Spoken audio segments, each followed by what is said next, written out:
안녕하십니까? 콜로이드 및 계면과학. 어느덧 오늘이 이제 보강주인데요. 마지막 14주차 강의. 여러분들하고 같이 진행하도록 하겠습니다. 이번 14주차 강의는요, 무엇을 여러분들 콜로이드 및 계면과학과 관련이 돼서 같이 살펴볼까 고민을 하다가 우리 지난주에도 자연현상 속의 계면현상이라든가 이런 것들을 같이 살펴봤는데요. 이미 콜로이드 및 계면과학에서 다룰 이론적인 부분들은 사실은 거의 다 다뤘기 때문에 이번 시간에는 우리 생활 속에서 콜로이드가 어떠한 그런 이제 특성들을 갖다 또 보이고 있는지 그러한 부분을 같이 한번 살펴볼까 그렇게 준비를 했습니다. 여러분들 지금 잘 보이지 않죠? 그쵸? 잘 보이지는 않는데 지금 밑에 여기 보시면은 요게 와인잔에 들어있는 와인인데요. 와인을 막 우리가 향을 갖다 이제 막기 위해서 이렇게 와인잔을 갖다 돌리잖아요. 돌렸다가 가만히 놓아두면은 그 와인잔에 이렇게 뭐라 그럴까? 물이 흐르는 것처럼 이게 와인의 눈물이라고 우리가 이제 보통 표현을 하는데요. 그러한 현상들이 일어나는데 이건 왜 이럴까? 이것도 바로 우리 콜로이드의 특성하고 굉장히 밀접한 관련성을 가지고 있어요. 그래서 와인잔에서 나타나는 그런 효과, 뭐 그런 부분 한번 같이 살펴볼 텐데 저 위에 그림도 이제 그런 거고요.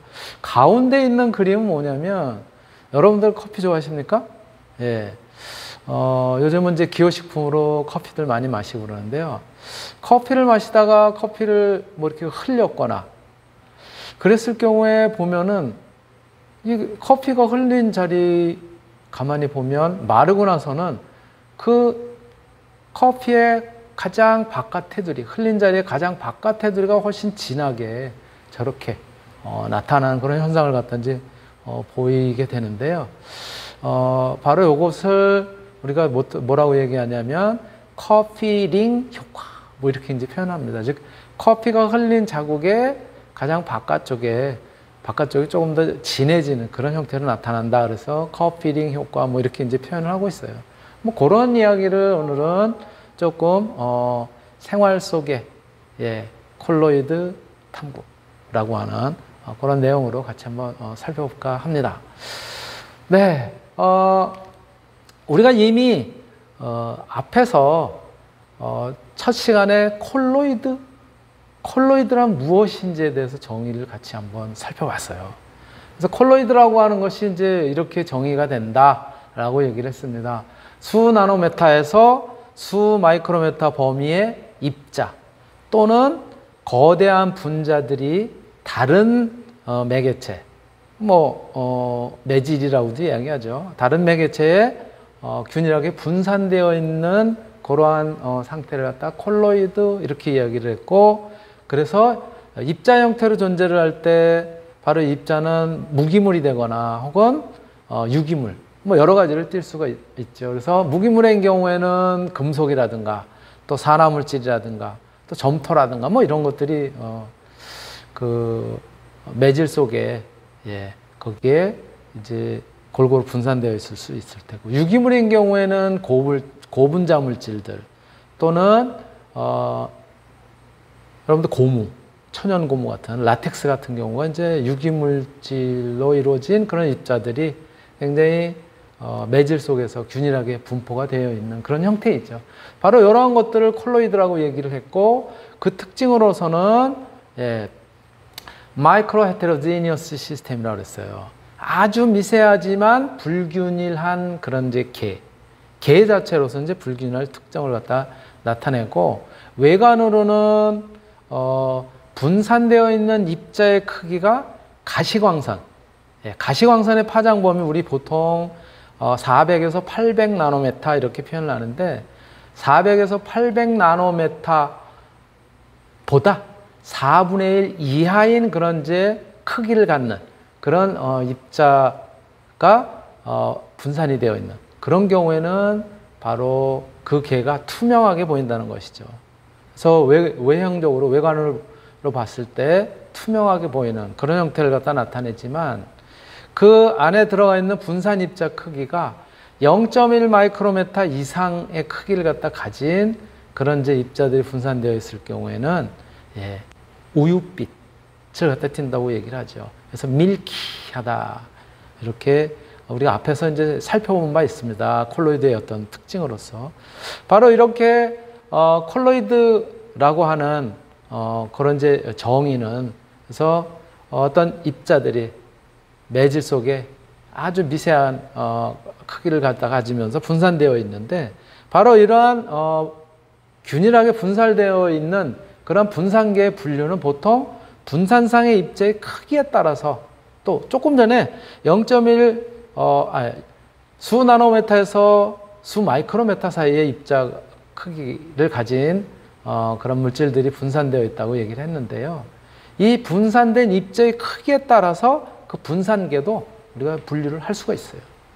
그래서 앞에서 뭐 이미 살펴봤었지만은 바로 그 분산 입자가 나노메타 이하의 크기를 갖다 가질 경우에 이런 경우에는 분자 분산기 이렇게 이야기를 하고 다른 표현으로는 진용액 마치 용액처럼 보인다. 즉 거의 투명하게 보이는 거죠. 그래서 현미경으로는 개의 불균일성을 갖다 관찰하는 것이 불가능해요. 투명하게 보이니까. 즉 물속에 용해되어 있는 이온의 형태로 용해되어 있는 그런 이제 상태라든가 그러한 그 물질을 갖다가 우리가 분자 분산계 또는 진용액 이렇게 표현을 하고요. 그리고 앞에서 잠깐 살펴봤던 것처럼 1나노메타에서 0.1 마이크로메타 정도의 범위를 갖다가 가지고 있는 그런 이제 입자가 분산되어 있는 경우에는 보통 1000에서 2000배의 배율인 현미경으로 보면은 관찰을 할 수 있어요. 그 입자를 관찰할 수가 있고 이런 경우가 은콜로이드라든가 미셀이라든가 이런 형태로 우리가 이야기를 하게 되고요. 그리고 입자의 분산되어 있는 입자의 크기가 0.1 마이크로메타보다도 훨씬 더 큰 그러한 입자를 갖다 가지고 있는 경우를 우리가 조분산계 이렇게 표현합니다. 현미경으로 물론 관찰할 수 있고요. 에멀전이라든가 우리가 에멀전 형태를 갖다 보통 띈다는 유액 형태죠. 로션이라든가 크림이라든가 뭐 이런 형태 또는 현탁 입자 형태로 나타나는 그렇게 이제 분류를 이제 일반적으로 하고 있는 것이죠. 자, 이렇게 분산계는 이제 이렇게 이제 분류를 할 수가 있는데 그렇다면은 여기서 이야기하는 콜로이드 분산계, 즉 콜로이드계는 어떠한 종류를 갖다가 나타내느냐? 그때 분산되어 있는 상이 무엇이냐? 우리가 통상적으로 물질의 상태를 기체, 액체, 고체라고 이야기를 하는데 어떤 것이 분산되어 있는 분산된 상태의 계로 존재를 하고 어떤 것이 연속적인 계의 상태로 존재를 하느냐에 따라서 여러 가지 우리가 이제 이야기를 했었잖아요. 그렇죠? 그래서 액체 상태에 기체가 분산되어 있느냐 아니면 기체 상태에 액체가 분산되어 있느냐 또는 고체 상태에 기체가 분산되어 있느냐 또는 기체 상태에 고체가 분산되어 있느냐 또 서로 섞이지 않는 액체 즉 수상과 유상처럼 유상에 수상이 분산되어 있냐 수상에 유상이 분산이 되어 있느냐 이런 것들에 따라서 여러 가지 형태로 우리가 분류를 했고요. 바로 그 분산계의 경우에는 이렇게 분산상 즉 분산매 연속상이라고 얘기하는 분산매가 기체냐 액체냐 고체냐에 따라서 그때 분산되어 있는 분산상이 무엇인지 그에 따라서 명칭 그 다음에 우리가 보통 이야기하는 사례 이런 것들을 갖다 우리가 살펴볼 수 있었던 것이죠. 그래서 뭐 몇 가지만 예를 든다면 기체가 연속상인데 고체가 분산되어 있는 경우는 뭐 솔리드 에어로졸이라고도 얘기하지만 여기 연기 또는 먼지가 공기 중에 이렇게 흩어져 있는 경우 뭐 그런 경우일 테고요. 그렇죠? 액체 속에 액체가 분산되어 있는데 이러한 유형 서로 섞이지 않는 두 개의 액체가 존재하는 하나의 액체에 또 다른 액체가 분산되어 있는 경우를 우리가 에멀전 이렇게 이야기를 하고, 바로 수중유 형태이냐 유중수 형태이냐, 즉 OW형 에멀전이냐 혹은 WO형 에멀전이냐, 뭐 이렇게 이제 표현을 했었을 테고요.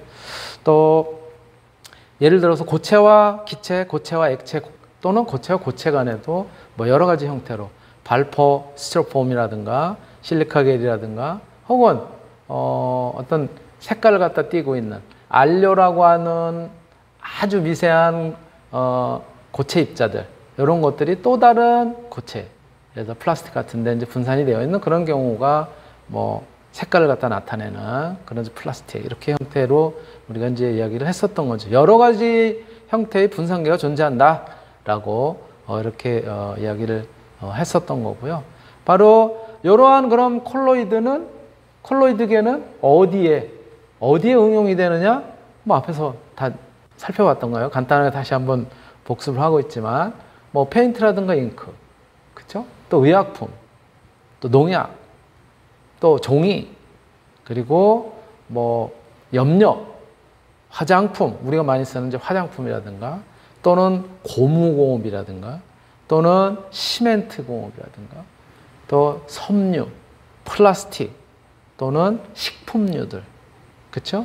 그리고 스프레이 제품들, 에어로졸이라고 얘기하는 이런 다양한 곳에 바로 이 콜로이드들이 응용이 된다라고 이야기를 했습니다. 자, 그런데 바로 이런 콜로이드 상태를 갖다가 띄고 있는, 그러한 이제 것으로서 우리 실생활에 늘 접하고 있는 게 바로 침출차라고 이야기할 수 있는 커피라든가 또는 녹차라든가 이런 것들이 다 콜로이드 상태예요, 사실은. 그래서 바로 오늘은 앞에서 이야기했던 것처럼 이제 그런 이야기를 먼저 한번 살펴볼까 합니다. 자, 커피링 효과, 이렇게 이야기를 하는데요. 커피링 효과라는 것은 여기 그림 보시면은 사진에 나타나 있는 것처럼 커피를 마시다가 조금 흘린 그 테이블이라든가 보면은 이렇게 마른 자국이 주로 커피의 테두리가 더 진하게 나타나고, 그리고 안은 약간 엷은 형태로 지금 그 자국이 나타나고 있어요. 그래서 이 커피링 효과, 커피링 이펙트라고 표현을 하는데요. 요거는 어떻게 정의가 되어 있냐면 이렇게 되어 있습니다. 커피를 흘린 뒤에 마르도록만 그냥 놓아두면은 커피 자국의 가장자리, 그쵸? 가장자리가 조금 더 진하게 나타나는 그러한 현상을 우리가 커피링 이펙트, 커피링 효과라고 이렇게 정의를 하고 있습니다. 자, 커피링 효과? 재밌는 표현이기도 하지만, 이거랑 우리 콜로이드랑 어떠한 그런 이제 연관성을 갖다 가지고 있을까요? 조금 전에 제가 말씀드린 데 힌트가 있는 거죠. 우리가 마시는, 기호식품으로 마시는 커피라든가, 또는 녹차와 같은 침출차들, 이런 것들은 가만히 알고 보면은 그게 사실은 우리가 조금 전에 다루었었던 콜로이드 상태 물질이라는 거예요. 그래서 우선 커피. 커피라는 게 도대체 뭐냐? 우리가 마시는 커피 음료. 커피라는 게 뭐냐? 우리가 보통 이야기하는 커피는 보통 기호 음료로 마시고 있는 그러한 이제 물질이죠. 그런데 요거는 커피 나무의 열매를, 여러분들 잘 아시는 거예요, 다. 우리가 이제 통상적으로 잘 알고 있는 내용이긴 하지만요. 커피 나무의 열매를 갖다가 가공한다는 것은 보통 이제 커피 나무 열매를 딴 다음에 겉껍질을 벗기고 속에 있는 껍질, 우리가 커피 빈이라고 하는, 그쵸? 초록색의 그 알맹이를 갖다가 가공을 하죠. 어떻게 가공을 해요? 걔를 로스팅을 한다고 그러죠. 그쵸? 적절하게 잘 볶습니다. 볶은 다음에 그 볶은 원두, 커피 원두를 갖다가 분쇄를 하죠. 곱게 간 다음에, 그 다음에 물을 이용을 해서 그 커피에 포함되어 있는 수용성 물질들, 이 수용성 물질들을 갖다가 침출시킨 그 액체를 갖다가 우리가 보통 이제 커피 이렇게 이야기를 하죠. 그래서 여기에는 수용성 물질, 예. 보통은 이제 물로, 이렇게 용매인 물을 갖다 사용을 하는데, 물에 잘 녹아서 나온 수용성 물질과 또 아주 미세하게 분쇄가 됐지만 필터를 통해서 걸러지지 않고 빠져나온 아주 미세한 그러한 이제 크기의 분말, 그리고 물, 요렇게가 함께 혼합이 되어 있는 이러한 상태의 음료가 우리가 마시는 커피인 것이죠. 그러니까 커피는 사실 얼핏 보기에는 순수한 액체라고 생각이 되지만 사실 그렇지 않고 이것은 지금 말씀드렸던 것처럼 수용성 물질, 그렇죠? 물에 잘 녹는 물질이라는 것은 아까 얘기한 것처럼 진용액에 가까운 거죠. 그렇죠? 나노메타 이하의 크기를 가진 그런 아주 녹아있는 형태로 되어 있는 그거하고 미세한 크기로 분쇄가 되어 있는 아주 미세한 그런 이제 커피 분말이죠. 그리고 물 이렇게 같이 혼합되어 있는 이런 형태의 물질이라는 거예요. 자, 바로 이 커피나무는 이렇게 이야기를 합니다. 꼭두선익과에 속하는 상록수예요. 추운 지방에도 상록수일까요? 그렇지는 않고요. 주로 자라는 것이 열대지방이에요. 그래서 상록수로 해발 1000m 이상의 고산지대에서 잘 자랍니다. 그런데 평균 기온은 고산지대예요. 열대지방이긴 하지만 고산지대. 그래서 섭씨 22도 전후에 온난한 기후 그리고 안정된 강수량이 있는 지역에서 재배가 돼요. 그러니까 많이 재배가 되는 것은 열대지방이긴 한데 온도는 22도 전후예요. 그러니까 우리나라도 겨울만 빼놓고는 이 커피를 갖다 재배를 할 수가 있는 거죠. 그래서 강릉 지역 같은 데서 커피를 지금 재배를 하고 있죠. 또 남해안 지역 같은 경우도 이제 온실이라든가 이런 데서 커피를 재배를 하고 있습니다. 주로 이 온난한 기후이면서 이 열대지방 북위 25도에서 남위 25도 사이 요 열대지방에서 많이 재배를 하고 있고요. 이 그림에서 보시는 것처럼 그래서 아프리카라든가 인도 지역, 동남아 그리고 중남미 지역에서 주로 이제 재배가 되고 있는데 바로 요 지역들을 커피를 많이 재배하고 있는 그런 지역들이다. 그래서 커피 벨트라고 이렇게 표현을 한다고 합니다. 그래서 이 커피라는 게 뭔지 여러분들하고 같이 잠깐 살펴봤고요. 뭐 다 아는 이야기이긴 하지만 그리고 바로 이 커피의 물리학적 상태는 조금 전에도 제가 말씀드렸던 것처럼 이렇게 물론 여기에는 이제 얼음까지 띄워놓긴 했죠. 냉커피 형태로 이제 되어 있는 거, 또 이렇게 따뜻한 아메리카노 형태로 되어 있는 이 형태이지만 커피의 물리학적 상태는 수용성 물질, 그렇죠?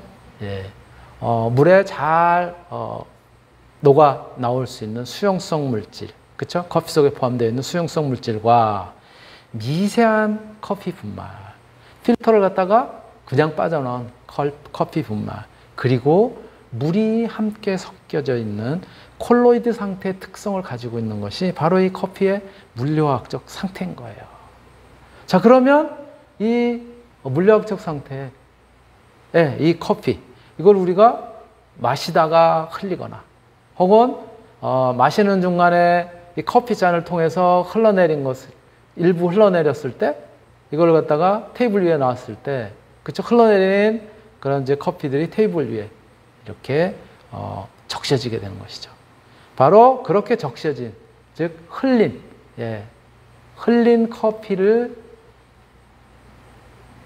커피가 건조되는 그런 과정에서 어떠한 변화가 있느냐. 그 내용을 살펴보면요. 미세한 분말 형태의 커피가루 입자들은 가장자리로 이렇게 이동을 하게 됩니다. 근데 왜 가장자리로 이동을 하느냐? 접촉면은요. 여기 보시면은 요 그림에서 보시면 대부분 물이라고 하는 우리 보통 이제 물에 많이 뭐 뜨거운 물이 되든 차가운 콜드 블루라고 하는 차가운 물이 되든 물에 이제 커피를 갖다 우려 내는데 걔네들이 흐르게 되면 흘러서 떨어지게 되면 그럼 어떻게 되죠? 요렇게 물이 가지고 있는 표면 장력 때문에 약간 가운데가 볼록한 형태로 돼가지고 끝에가 이렇게 약간 반원 모양으로 이제 만들어지게 되죠. 그런데 이때 물이라고 하는 것은 부착 성질이 이제 높고 그렇기 때문에 자기들끼리 응집하려고 하기도 하지만은 어떤 고체가 있을 경우에 거기 자꾸 붙으려고 하는 그런 이제 특징도 가지고 있는 거예요. 그래서 미세한 분말의 형태로 가지고 있는 커피 입자들 이런 것들이 이제 가장자리로 이동을 하는데 왜 가장자리로 이동을 하겠어요? 가운데보다는 가장자리가 훨씬 공기하고 접촉하는 면적이 넓어요. 넓고 그렇기 때문에 더 이제 넓게 퍼져 있기 때문에 그러다 보니까 가장자리로부터 증발이 먼저 일어나죠. 그러니까 어떻게 되겠어요? 증발이 가장자리로부터 증발을 하니까는 물이 이동을 할 거 아니에요. 이렇게 이동을 할 거예요. 여기 그 화살 표시한 것처럼. 그 물이 증발하는, 가장자리에 증발하는 쪽으로 이동하면서 같이 커피가루도 같이 이동을 한다는 거예요. 그러면서 건조가 되니까 그 흔적들이 지금 보시는 것처럼 아주 미세한 분말의 커피 입자들이 가장자리 쪽으로 몰리면서 그 상태에서 건조가 되니까 가장자리가 더 진해지게 되죠. 즉, 물은 무언가에 달라붙으려는 성질을 가지고 있는데 테이블에 떨어진 커피방울은 안으로 응집하는 힘보다는 테이블에 같이 붙어 있으려고 하는 그런 이제 힘이 더 크단 말이에요. 그래서 커피방울은 보통은 그 크기를 거기 이제 테이블에 스며드는 경우를 제외하고는 그 방울의 크기를 그대로 유지하는 상태에서 건조를 할 거란 말이에요. 근데 입자가 많이 모인 커피 방울의 중간은 기체와 접촉면이 비교적 작습니다. 그래서 증발 속도가 작아요. 아까 제가 조금 전에 설명한 것처럼 증발 속도가 작단 말이에요. 그러니까 가장자리에 비해서는 증발 속도가 느리고 증발 속도가 빠른 거는 가장자리에 비해서 가운데가 증발 속도가 느리고 이 바깥쪽, 그렇죠? 가장자리 쪽이 증발 속도가 빠르니까 이때 증발이 쭉 일어나면서 안에 있었던 이 액체들이 결국은 가장자리 쪽으로 이동을 하고 같이 이동할 때 이 커피의 분말들, 아주 미세한 분말들, 이런 것들이 이제 가장자리 쪽으로 이동을 하는 것이죠. 이때 커피가루도 같이 이제 쫓아서 이동을 하게 되며 모두 이제 물이 증발하게 되면 어디에? 가운데 쪽보다는 이 가장자리 쪽, 가장자리 쪽이 훨씬 진하게 커피가루들이 남아있기 때문에 그렇기 때문에 모양이 커피가루가 거기에 이제 더 집중이 되어 있으니까 더 진하게 그러한 형태를 갖다 띠면서 남아있게 되는 것이죠. 바로 이러한 현상이 뭐냐면은 커피링 이펙트인 거예요. 이렇게 흘린 커피의 건조 시에 이제 그 내용을 갖다가 가만히 보면 그런 변화가 이렇게 감지가 된다는 것이죠. 바로 이 커피링 효과, 이것을 갖다가 이론적으로 이제 저게 왜 그럴까? 그냥 우리 생활 속에서 일어나는 그런 현상임에도 불구하고 그것을 갖다가 조금 이론적으로 연구를 한 팀들이 있어요.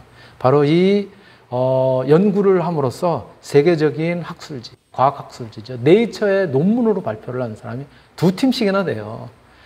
먼저 1997년에 시카고대 연구팀이 액체 방울이 증발할 때 중심과 가장자리의 건조 속도가 다르더라.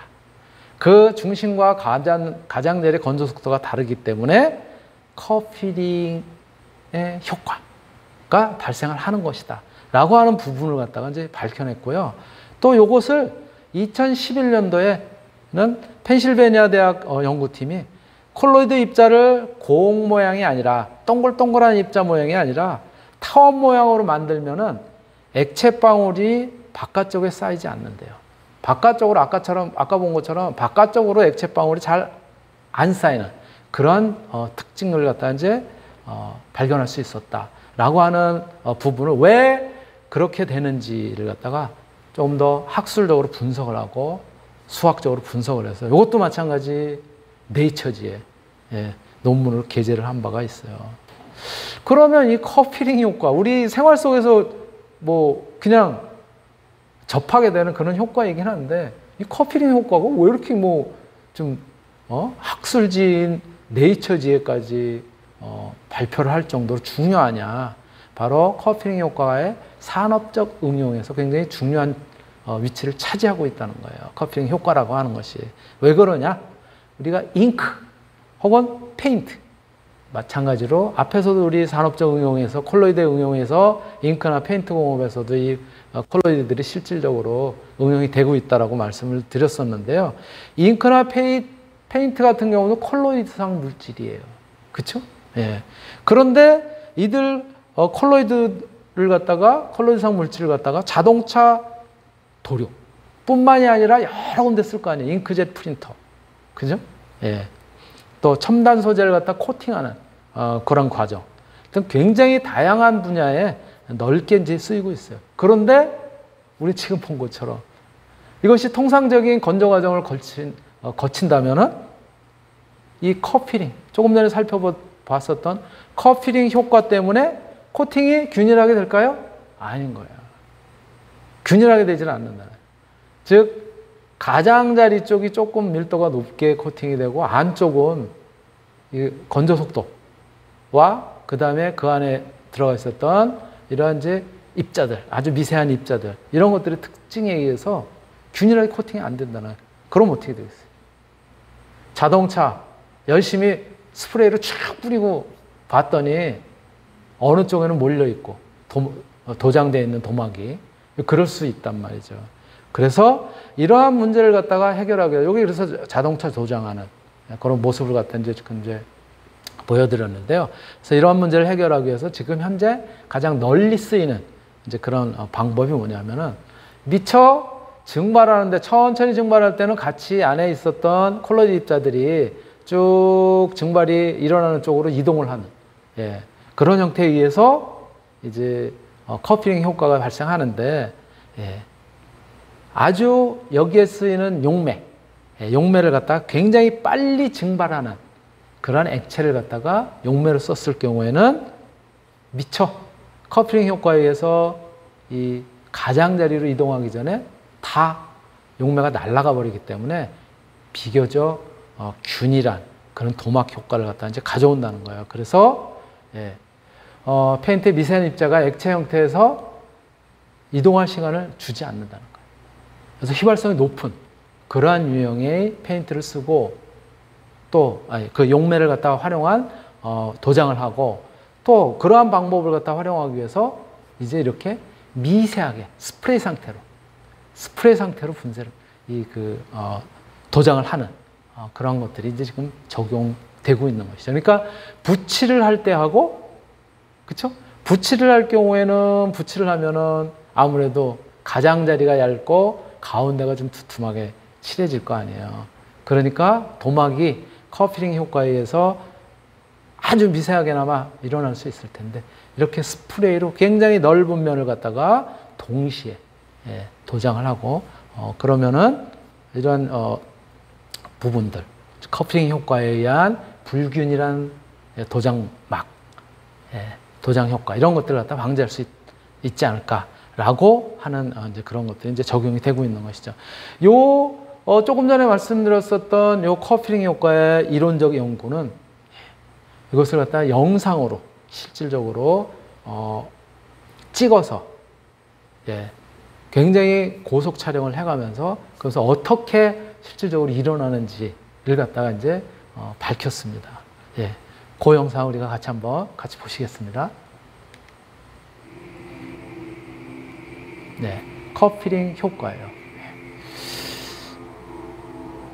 떨어졌을 때 그때 이제 마르는, 건조되는 그런 과정을 갖다 지금 이제 보여주고 있는 것이죠. 지금 이제 제가 설명했었던 그런 내용을 갖다가 지금 여기서 이제 영어로 표현을 하고 있습니다.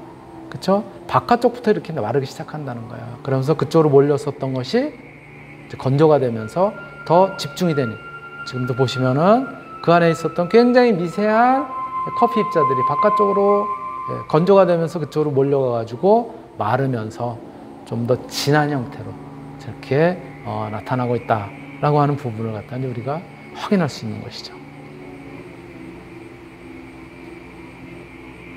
예, 굉장히 고속으로 돌린 그런 형태입니다.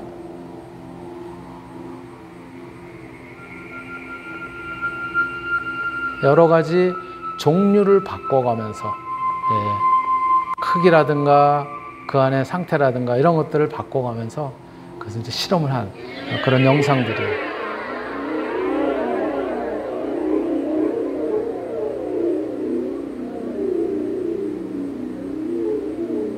지금의 바로 거의 이제 끝부분에 보신 거는 이때 어떤 이제 얘네들이 이동하지 않도록, 즉 계면활성 작용이라든가 이런 것들을 방해하도록 하기 위해서 어떤 뭐 비눗물을 사용하기도 하고 또 오일을 사용하기도 하고 여러 가지 용매를 갖다 사용을 해서 그렇게 이제 관찰한 그런 결과예요. 예, 커피링 효과에 대해서 우리가 같이 한번 살펴봤습니다. 예, 시간이 돼서 1교시 이걸로 마치고 잠시 쉬었다 다시 시작하도록 하겠습니다.